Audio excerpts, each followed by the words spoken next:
বাংলাদেশে এমবিবিএস পড়ার জন্য আপনাকে কিছু নির্দিষ্ট এলিজিবিলিটি ক্রাইটেরিয়া মেইনটেইন করতে হবে।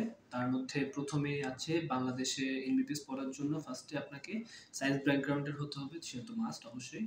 এবং আপনাকে সায়েন্সের ফিজিক্স, কেমিস্ট্রি অ্যান্ড বায়োলজিতে মিনিমাম 60% মার্কস থাকা জরুরি। আর আপনি যদি বাংলাদেশে ইন্ডিয়া থেকে পড়তে আসেন তাহলে আপনাকে ইন্ডিয়ার যে মেডিকেল অ্যাডমিশন টেস্ট যেটাকে নিট বলা হয় সেটাতে অন্তত কোয়ালিফাইড মার্ক আপনার থাকা উচিত। কোয়ালিফাইড মার্ক না থাকলে আপনাকে বাংলাদেশে অ্যাডমিশন নেওয়া সম্ভব হবে না।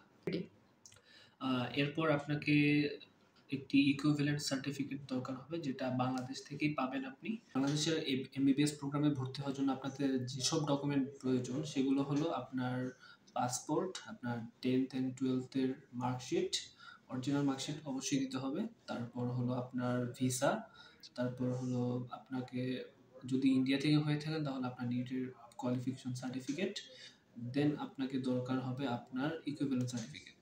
এরপর আসি বাংলাদেশে এমবিবিএস প্রোগ্রামে কতটুকু ইয়ার গ্যাপ অ্যালাউড। সেই ক্ষেত্রে আপনাদের 12th এর পরে শুধুমাত্র 1 বছরের ইয়ার গ্যাপ অ্যালাউড, কিন্তু এর বেশি হয়ে গেলে তাহলে সেটা অ্যালাউড হবে না। আপনি যদি বাংলাদেশে এমবিবিএস করার জন্য আগ্রহী হন তাহলে যে কোনো সহযোগিতা বা পরামর্শের জন্য আমাদের সাথে যোগাযোগ করতে পারেন।